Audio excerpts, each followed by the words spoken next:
அந்த வேதனைகளும் சோதனையும் வருகின்ற காலகட்டத்தில் நினைத்திருந்தது நடக்கிறதா இல்லையான்னு அந்த கதை. சரத் சார் கிட்டத்தட்ட 3 டிகேட் 150க்கும் மேற்பட்ட படங்கள், எவ்வளவோ அனுபவங்கள். அந்த சாரோட பயணம் பெருசு, அனுபவம் பெருசு. ஸோ சார் வந்து அவரோட ஃபிலிமோகிராஃபி, ஏன்னா ராம் சார் பேசினாங்க, இப்போ விவேக் அண்ணா பேசினாங்க, எல்லாருமே சாரோட கனெக்டிவிட்டியாக பேசினாங்க. அந்த மாதிரி எனக்கும் ரொம்ப ஃபேவரட்டான சில விஷயங்கள்லாம் சார்கிட்ட இருக்குது. ஸோ சில ஃபைட்லாம் சார் பர்ஃபார்ம் பண்ணும்போது அப்படி திரும்பினோடனே அந்த முடி மட்டும் பயங்கரமாக ஆடும். அந்த மாதிரிலாம் நான் ட்ரை பண்ணி சார் மாதிரி முடி வெட்டுங்கலாம் சின்ன வயசில் கேட்டிருக்கேன். ஸோ விவேக் பிரசாத் அண்ணா சொன்ன மாதிரி இதையும் நான் எங்கேயும் சொன்னதில்லை.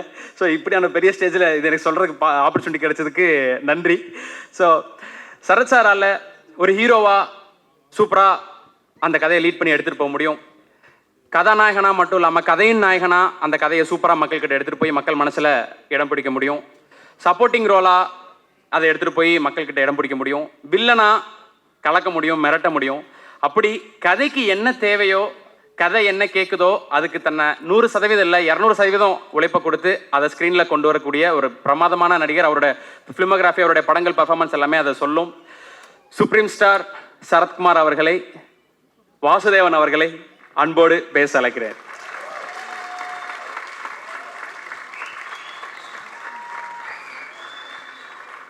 Welcome sir. ட்ரெய்லரில் பார்க்கும்போது பயங்கரமாக இருந்தீங்க சார். சேஞ்ச் ஓவர்ஸ்லாம்.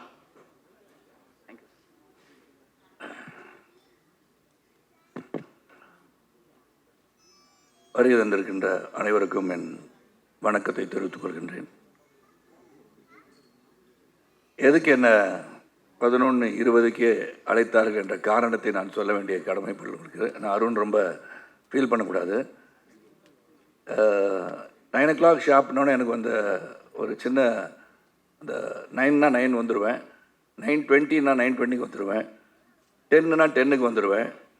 ஆனால் இன்றைக்கி என்ன போச்சுன்னா, ஒரு நல்ல காரியத்துக்கு 11:30 மணிக்கு என் மனைவியும் நானும் கையெழுத்திட வேண்டிய ஒரு சூழல் உருவாகிவிட்டது. இல்லாட்டி இவ்வளோ ஒரு சந்தோஷமான ஒரு நிகழ்ச்சியில் நான் சீக்கிரமாக போக வேண்டிய ஒரு சூழலெல்லாம் நான் அழைக்கப்பட்டிருக்கின்றேன், பேச அழைக்கப்படுகிறேன் என்பதை தெளிவாக உங்கள்கிட்ட சொல்லிடுறேன். இல்லாட்டி நான் அந்த ஃபங்க்ஷன் இறுதி வரைக்கும் இருக்கிறவன் தான். எந்த ஃபங்க்ஷன் போனாலும் அது என்னுடைய பத்திரிகை நண்பர்கள், அங்கேருந்து இங்கே வந்தவன் நான் என்பது உங்களுக்கு தெரியும். அதனால் என்ன முதல்ல அருண் எங்கே இருக்கீங்க தெரியலையே, என்னை மன்னிச்சிருங்க, தப்பாக நினச்சிக்கேன், கோவப்பட்ட மாதிரி தெரிஞ்சுது. என்ன சார் இந்த மாதிரி எப்படி சார் இப்போ சினிமா ஃபங்க்ஷன்னா இப்படி தானே சார் இருக்கும் அப்படின்னீங்க. அது நான் வருத்தப்படலை, ஏன்னா வாசுதேவன் வந்து வருத்தப்படாத ஒரு கேரக்டரு. இந்த படம் வந்து முதல்ல கணேஷ், எனக்கு ஸ்ரீ கணேஷ் கொடுத்தது ரொம்ப ரொம்ப நன்றி Sri. It's really wonderful film that I am part of. அப்புறம் இதில் வந்து சித்தார்த்து கூட ஒரு இன்டெலிஜென்ட் பஞ்சு மாதிரி உள்ளம் கொண்டவர் என்றெல்லாம் சொல்லி ராம்சான் சொன்னாங்க. பஞ்சு மாதிரி உள்ளம் இருக்கிறதோ இல்லையோ, அவர் வந்து தைரியமான ஒரு நல்ல ஒரு நண்பர்னு சொல்லலாம். இங்கே தான் அவர் அருகில் வந்து பழகுகின்ற வாய்ப்பு கிடைச்சது இந்த படத்தில். இதில் தேவயானி அஃப்கோர்ஸ் 27ஆம் தேதி நாளை 28 ஆண்டுகள் சூரிய வம்சம். It's so nostalgic to say that. நான் 28 வருஷம் ஒரு படம் வந்து கொண்டாடப்படுகிற பார்க்க யோகி பாபு டைலாக்ல இந்த படத்தை இதை பார்க்கும்போது சூரிய வம்சத்தை பார்த்த மாதிரியே இருக்குன்னு சொல்லும் போது இட்ஸ் ஸ்டில் ரெலவெண்ட்ன்றது வந்து ரொம்ப முக்கியம். ஒரு படம் வந்து மக்களை சென்று அடைய வேண்டும் என்றால் அது ஒரு குடும்பமாகான படம் சென்று அடைந்திருக்கிறது சொன்னால் அதற்கு பல படங்கள் போய் அடைந்திருக்கலாம். ஆனால் அந்த சூரிய வம்சம், நாட்டாமை, நட்புக்காக நான் நடித்த படத்தை நான் சொல்லிக்கிறேன், பல படங்கள் போய் ரீச் ஆகிருக்கு. ஸோ ஒவ்வொரு கதையும் அந்த கதை வந்து மக்களுடன் ஒன்றிணைந்து இருக்கும்போது அது வந்து ஆண்டாண்டு காலமாக வாழ்ந்து கொண்டே இருக்கிறதுன்னு நான் சொல்லணும். அந்த விதத்தில் ஸ்ரீ கணேஷ் வந்து அந்த கதை சொல்லும் போது ஃபஸ்ட்டு எனக்கு நிறையா கேள்விகள்லாம் இருந்தது. ஏன்னா இங்கே எல்லாரும் பேசும்போது ஏழை, பணக்காரன், நடுத்தர வர்க்கம், வசதி படைத்தவர்கள் அனைவருக்கும் ஒரு கனவு வீடு என்று சொன்னார்கள். உண்மைதான். ஆனால் அந்த வீடு எல்லாரையும் கட்ட முடியுமான்றது தெரியாது. அது கனவாகவே இருந்து மறைந்து விடுவார்கள். இது வந்து எப்படி எல்லாருக்குமே வீடு கட்டணும்னு ஆசை இருக்கா? ஏன்னா வேகமாக வளர்ந்து கொண்டிருக்கின்ற இந்த காலங்களில் வீடு இருந்தால் தான் என்ன, வாடகை வீட்டில் இருந்தானே, சொந்த வீட்டில் இருந்தானே, ஒரு வீடு இருக்குது அது நிம்மதியாக வாழ்ந்தாலே போதுமே அப்படின்னு நினைக்கின்ற காலம் கூட உண்டு. நேற்று கூட ஒரு பத்திரிகையாளர் கேட்டாங்க, என்ன சார் சரத் சார் நீங்கள் வீடு விற்கிறீங்களாமான்னு கேட்டாங்க. நான் சொன்னேன், சரி வீடு விற்கலை, அந்த வீடை வந்து பெருசாக இடித்து கட்டுறேன், இது கூட தெரியாது வீடை விற்கிறீங்கன்னு கேட்டாங்க. வீட்டில் வந்து ஒரு சென்டிமெண்ட் அட்டாச் பண்ணி இங்கே வந்து சொல்லியிருக்காங்க எல்லாரும். Of course when you build a home, அது முதல் முறையாக உழைத்து சம்பாதித்து கட்டுகின்ற இல்லத்தை உண்மையாக பெருமையாக பார்க்க வேண்டிய சூழல் தான் அனைவருக்கும் இருக்கணுன்றதில் வந்து எந்த ஒரு கருத்து வேறுபாடு எனக்கு கிடையாது. ஆனால் நான் கேட்ட ஒரே கேள்வி ஸ்ரீ, இது வந்து ரீச் ஆகுமா? எல்லாருக்கும் வீடு கட்டணுன்ற ஆசை இருக்கா? இல்லாட்டி சம்பாரித்து நல்லா இருக்கணும், குழந்தை குட்டி நல்லா இருக்கணும், வருங்காலம் நல்லா இருக்கணும், சேமித்து வைக்கணும்னு நினைப்பாங்களா, வீடு கட்டணும்னு நினைப்பாங்களா என்ற ஒரு கேள்வி தான் வந்தது. ஆனால் இந்த படத்தில் வந்து நடிக்க ஆரம்பித்ததுலேருந்து I felt as, I think a home, a roof above the head is compulsory and a must. அது வந்து இங்கே வந்து இன்றைக்கி தான் அருணை பற்றி ராம் சார் சொல்லும்போது நம்ம எல்லாருமே அதே பாதையில் தான் வந்திருக்கோம். வானத்திலிருந்து குதித்த நட்சத்திரம் அல்ல நம்ம எல்லோரும். உழைத்து கஷ்டப்பட்டு அந்த கஷ்டத்தை உள்ளடக்கி நாம் வாழ்ந்து கொண்டிருக்கிறோம் என்பது உண்மை. நான் அருணை பற்றி சொல்லும்போது அருண் வந்து இந்த மேடையில் நான் போன பிறகு அனௌன்ஸ் பண்ணுவார். இந்த மாதிரி அவர் அடுத்த படத்தை கதாநாயகன் நடிக்கிறதுக்காக தான் இன்றைக்கி ஷேவ் பண்ணிவிட்டு க்ளீன் ஷேவோடு வந்திருக்காருன்னு நான் நினைக்கிறேன். எனக்கு மனசில் படுது. அதுவும் தேவயானி இயக்கத்தில் நடிப்பாருன்னு நான் நினைக்கிறேன். நான் ஏற்கனவே ஒரு படம் ஒத்துக்கிட்டாரு. தேவயானி இயக்க, சாந்தி டாக்கீஸ் வந்து தயாரிக்க, நானும் சித்து நடிக்கிறத ஒப்புதல் அளித்து விட்டோம். அதனால் அது பண்ணுவாருன்ற நம்பிக்கையோடு தான் நான் பேசுகிறேன். ஆனால் தேவயானி டைரக்டர் வேறு ஆகிட்டாங்க. ஸோ இங்கே படத்தில் வந்து நீங்கள் ட்ரெய்லர் பார்க்கும்போதும் சரி, பக்கத்தில் சைத்ரா உட்காந்து கேட்டாங்க, சரத் சார் என்ன கண்ணீர் வந்தது போல் தெரியுதுன்னு சொன்னாங்க. கண்ணீர் வந்தது போல் தெரியவில்லை, உண்மையாக கண்ணீர் வந்தது தான் என்று சொன்னேன். ஏன்னா it is so emotional to look at it, the way it is cut. Editor பேசிகிட்டு இருந்தாங்க. And DK Jithan work with this initially. இது ஒரு வாழ்க்கைக்கு இன்று மக்களோடு மக்களாக இணைந்து பார்க்கும்போது இந்த குடும்பம், ஏன்னா குடும்பம் தான் மெயின், இது ஸ்ட்ரென்த். அது டிஸ்இன்டகிரேட் ஆகக்கூடாது. எந்த ஒரு சூழலிலும் தாய் தந்தையை வணங்குவதுன்னு சொல்கிற மாதிரி அந்த குடும்பத்தை வந்து ஒற்றுமையாக வைத்திருப்பதே மிக மிக கடினம். அது இந்த காலகட்டத்தில். இந்த படத்தில் பார்த்தீங்கன்னா அவ்வளோ சோதனைகள். நீங்கள் ட்ரெய்லர் பார்க்கும்போது நான் சொல்கிறேன், படத்தை நீங்கள் பார்த்து தெரிஞ்சுக்குவீங்க. அந்த வேதனைகளும் சோதனையும் வருகின்ற காலகட்டத்தில் நினைத்திருந்தது நடக்கிறதா இல்லையான்னு அந்த கதை. அதுவும் ஸ்ரீகணேஷ் வந்து சித்தரித்த விதம் யதார்த்தமாக இந்த வாழ்க்கையில் இப்படி தான், இந்த நடுத்தர குடும்பம்னா இப்படி தான் இருக்கும். படிக்க வைக்கிறது எப்படி, கல்லூரிக்கு போகிறது எப்படி, கல்லூரிக்கு வேலை கிடைக்கிறது எப்படி, கல்யாணம் பண்ணி வைக்கிறது எப்படி, உடல்நலம் சரியில்லை போனால் எப்படி, இதெல்லாம் தாண்டி உங்கள் கனவை வெற்றி பெற வேண்டும் என்று சொன்னால் மிக மிக கடினம் என்பதை உணர்த்துகின்ற ஒரு படம் இது. ஆனால் கடைசியில் வெற்றி பெற வேண்டும் என்று சொல்கின்ற படமும் இதுதான். அதனால் கடைசியில் நீ ஜெயிக்கணும்னு சொன்னது பார்த்தீங்களா, that is where we stand. நான் life is full of challenges. என்னை பொறுத்த வரைக்கும் lot of risk are there. இதில் வந்து சாதிச்சு காட்டணும். எந்த இடத்துலையும் மனசை வந்து விட்டுறக்கூடாது. இது கூட இன்டர்வியூ நாசித் அண்ட் தேவயானி சொன்ன ரவிக்குமார் சார் கேட்டாங்க. நான் வந்து ஒரு தேர்தலில் வந்து மிகப்பெரிய தேர்தலில் தோல்வி பெற்று வந்துட்டுருக்க வழியில் வந்து நாளைக்கு ஷூட்டிங் எங்கேன்னு கேட்டேன். இல்லை சார் கேன்சல் பண்ணிட்டேன் அப்படின்னாரு. எதுக்கு சார்னு கேட்டேன். இல்லை இந்த நேரத்தில் இந்த எமோஷனில் எப்படின்னாங்க. நான் சொன்னேன், சார் அது வேறு இது வேறு, நாளைக்கு ஷூட்டிங் வந்து நடிக்கிறேன்னு சொன்னேன். That should be your attitude, that should be the attitude to think. ஆனால் நம்ம தோல்வி என்பதை வந்து நம்ம நினச்சிக்கிட்டே இருந்தோம்னா வெற்றி வரவே வராது. பல தோல்விகளை கடந்து வருவதுதான் வாழ்க்கை என்று உணர்ந்தவன் நான். நான் பிஎஸ்சி கணிதம் படித்து விட்டு நான் வந்து சைக்கிளில் போய் பேப்பர் போட்டு ஒரு பத்திரிகையாளராக, சைக்கிள் கடையில் வந்து சைக்கிள் ஃபிட்டராக, நான் அருணை பற்றி சொல்லணும்னா I want to say about myself, many people may not know that. நான் ஒன்றும் எங்கேயோ வானத்திலிருந்து குதிச்ச நட்சத்திரம் கிடையாது. எங்கள் அப்பாவுக்கு 5000 ரூபாய் தான் சம்பளம். செய்திகள் வாசிப்பது ராமநாதன் என்ற கணீர் குரலுக்கு சொந்தக்காரங்க, ஆல் இண்டியா ரயில்வேல வேலை செஞ்சவர் தான் அவரும். ஸோ நாங்கள் வந்து வீடு கட்டணுன்ற எண்ணம் எங்கள் அப்பாவுக்கு வந்ததா இல்லைன்னு தெரியாது. மொத்தம் நாங்கள் வந்து சென்னைக்கு வந்த பிறகு 11 வீடு மாறி இருக்கோம். My father never had the opportunity to build a house, but he develop me. நான் படித்து பாஸ் பண்ணி உழைச்சி, சரத் நீ வீடு வாங்கணும்னு என்னை உந்துதல் பண்ணதை நினைத்து பார்க்க வைத்த படம் 3 BHK. It's truly emotional, it relates to me.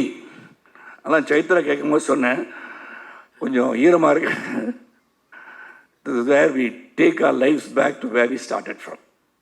அதுதான் இந்த படம். ஸோ இதில் பல பாடங்கள் வந்து இதில் இருக்குது. How to fight in life. You just cannot give up. Go towards your aims and goals and ambitions, you can achieve it. அது முடியாதுன்னு நினச்சிட்டோம்னா then you are finished. ஒரு பாக்ஸிங் பவுட்டில் கீழே விழுந்த உடனே யூ ஆர் லாஸ்ட்னு நினைக்கக்கூடாது. That's when you lose. Try to get up, you can win. எப்போது நம்ம விழுந்து விடுகிறோம், விழுந்து விட்டோம் என்று நினைத்தீங்கன்னு சொன்னீங்கன்னா then you lose. But when you can get up, then you can never lose. ஏன்னா அந்த ஒரு பஞ்சு கொடுத்துருமா தெரியுது விழுந்து தடுமாறி விழுந்திருக்கலாம். ஆனால் when you get up, maybe you can give a better punch and still make the other fellow fall. அதனால் என்னை பொறுத்த வரைக்கும் இந்த சேலஞ்சஸ் எப்படின்றது இந்த படம், அந்த சேலஞ்சஸ் எப்படி எதிர்கொண்டார்கள்ன்றது படம். இதில் நடிக்கும் போது we all became a ஃபேமிலின்னு சொல்லலாம். இது நோ எக்ஸாஜரேஷன். அதாவது ஆடியோ ஃபங்க்ஷன் வரும்போது ஏதோ வந்து பேசுகிறதுக்காக நினச்சிடாதீங்க. Really emotionally, I'm connected to 3 BHK. I'm connected to this family of Vasudevan family truly, and this family is forever நினைக்கிறவனா. At any point of time, say this is my family, Devyani will be my family, Chaitra will be my family, Mehta will be my family, Ganesh will be my family, and most of all, the most respected, இதில் ஒரு பெரிய அந்த சகோதரர் கிடைச்சிருக்காங்கன்னா அருண் விஸ்வா தான். So there is no doubt about it. And Ram sir சொல்லும் போது I understood why he is fighting to make a good film அப்படின்னு நான் நினச்சி பார்த்தேன். அப்புறம் டிகே சிறந்த ஒரு கேமராமேன், நான் ஒவ்வொரு சரி அவரை பார்ப்பேன், சீகரேஸ்வரி பார்ப்பேன். ஏன்னா சம்டைம்ஸ் இந்த கிரிட்டிக்கலாக ஏதாச்சும் நினச்சிக்கிட்டு மண்டை சும்மாவே இருக்காது. சித்துக்கும் அப்படி தான், எனக்கும் அப்படி தான்.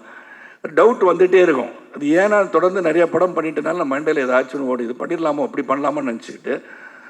So many times will raise few doubts. அதில் ஸ்ரீகணேஷ் வந்து நிறையா இயக்குநர்கள் பார்த்துட்டேன். நான் Sriganesh is such a sweet heart. அதை சொல்லுவாங்க ஸ்வீட் ஹார்ட்டட் டிக்டேட்டர்னு சொல்லுவாங்க. லீ குவான் யூ பற்றி சொல்லுவாங்க. Lee Kuan Yew's person who love the people of Singapore. ஆனால் இவர் ஸ்வீட் ஹார்ட்டட் டிக்டேட்டர்னு சொல்லுவாங்க. அவர் வந்து செய்கிறத செஞ்சிருங்களேன் சார் அப்படின்றது நம்ம சிரிச்சுக்கிட்டு சொல்லுவார். அவ்வளோதான். நான் சொல்லுவேன் கணேஷ் இது மாதிரி இதில் இந்த டைலாக் இப்படி மாற்றி சொல்லிடுறேன் கணேஷ். சரி சார், அப்படியா சார், ஓகே சார் அப்படின்றார். சரி நான் அந்த டைலாக் எழுதி வச்சுட்டு சரி இது போய் சொல்லலான்னு போனோன்னே ஷார்ட்டெல்லாம் வச்சுட்டு சார் நான் சொன்னதை மட்டும் அப்படியே சொல்லிடுறேன் சார். இதுதான் ஸ்வீட் ஹார்ட்டட் டிக்டேட்டர். நீ அதை மாற்றிலாம் சொல்ல வேணாம் சார், எனக்கு தெரியும் சார், ஸ்கிரிப்ட் எழுது நான் கட்டி பிடிச்சிட்டு இருக்கேன் அந்த புக்கை, நான் எழுதியிருக்கேன், எனக்கு தெரியும் சார், நீங்கள் பெரிய நடிகராக இருக்கலாம், நிறையா படம் நடிச்சிருக்கலாம், நான் சொன்னது மட்டும் செஞ்சுருங்க sir. I like that about it. Conviction that what he has written will be there in the screen சொல்லி நினச்சது தான் ஸ்ரீ கணேஷ். இனிஷியலாக என்ன இப்படி சொல்லிகிட்டே இருக்காருன்னு பார்த்தேன். But Ganesh hats off whatever you felt. Sarath இந்த மாதிரி கேட்டுகிட்டே இருக்காரு கேள்வினா, கேள்வி கேட்கும்போது தான் நல்லது வரும்ன்றது என்னுடைய நம்பிக்கை. ஸோ இப்போ feel I have done anything ஹாஷா எதுவும் சொல்லியிருந்தானா சொல்லலை, இருந்தாலும் I apologize if I done anything any harm to your mind, mentally I disturb you. I felt like saying that to you. ஆனால் இந்த படம் வந்து ஒரு கிரேட் எஃபர்ட்னு தான் நான் சொல்லுவேன். How it's going to reach the mass, how எங்கே போய் ரீச் பண்ண போகுது அதெல்லாம் எங்களுக்கு தெரியாது. We have done our job well. Vasudevan has worked well, Shanti has worked well, Aarti has worked well, Prabhu has worked well, and Aishu has worked well. Correct தானே Chaitra? Sorry, நான் குடும்பத்தை மறந்துடக்கூடாது, அதனால தான் சொன்னேன். So everybody has done the part. அதில் வருகை தந்தவங்க அனைவருக்கும் மீண்டும் உங்களை சந்திக்கின்ற வாய்ப்பு வரும். இந்த படத்தை போய் பாருங்கள். அண்ட் ஒன் திங் நான் எல்லா இடத்துலையும் இப்போ சொல்ல ஆரம்பிச்சிட்டேன். The audience, when you go and see, other than the press and the media who are authorized, who are given the rights to even criticize a movie or write good about a movie, they've got the right because they are film critics. But as the audience, நீங்கள் போய் படம் பார்க்கும்போது keep your judgment reserved.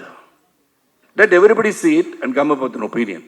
படங்களை போய் பார்த்து உள்ளே இருந்துக்கிட்டே மச்சான் உள்ளே வந்துடாதரா படம் நல்லா இல்லைன்னு சொல்லிடாதீங்க. ஏன்னா உங்கள் வியூ அப்படி. Taste differ. ஒருவருடைய வந்து விஷம் வந்து இன்னொருத்தருக்கு அமிர்தமாக இருக்கலாம், அது நமக்கு தெரியாது இல்லையா? So let them all go there, you all go watch the film. Let every individual make their own decision how this movie is. அப்படி பண்ணால் இந்த கலை உலகம் என்றும் நிலைத்து நிற்கும் என்று சொல்லி உங்களை விட்டு இங்கிருந்து பிரிந்து செல்வதற்கு மனம் இல்லாவிட்டாலும் இன்று இருக்கிற இந்த அப்பாயின்மெண்ட் அப்படி இல்லாட்டி ஐ ஓன்ட் கோ எனிவேர். நான் பத்திரிகையாளர் சில பேர் கேள்வி கேட்கணும்னு நினைப்பாங்க என்ன, அதுக்கெல்லாம் பதில் சொல்லியே நான் வந்து பழகியிருக்கேன். என்னை பொறுத்த வரைக்கும் கனவெல்லாம் நிஜமாகும் சொல்லி வரிகளில் இருக்கு இல்லையா? நீங்கள் எல்லாம் உழைச்சோம்னா, உண்மையாக நாம் அனைவரும் உழைத்தால் உழைப்புக்கு ஒரு வெற்றி உண்டு. உழைப்பவரே உயர்ந்தவர், உழைப்பு உயர்வு தரும் என்று புரட்சித் தலைவர் மக்கள் திலகம் கையெழுத்திட்டது போல உழைப்பவரே உயர்ந்தவர் என்ற எண்ணத்தோடு நாம் அனைவரும் உயர்வோம். உண்மையாக உழைத்தால் வெற்றி வரும். அந்த வெற்றியை நோக்கி பயணிகள் சொல்லி இந்த படம் சிறப்பாக உங்களுடைய வாழ்த்துக்களுடன் திரையரங்கில் நிரம்ப, காட்சிகள் நிரம்ப நல்ல வெற்றி படமாக அமைய வேண்டும் என்று வாழ்த்தி விடைபெறுகிறேன். நன்றி, வணக்கம்.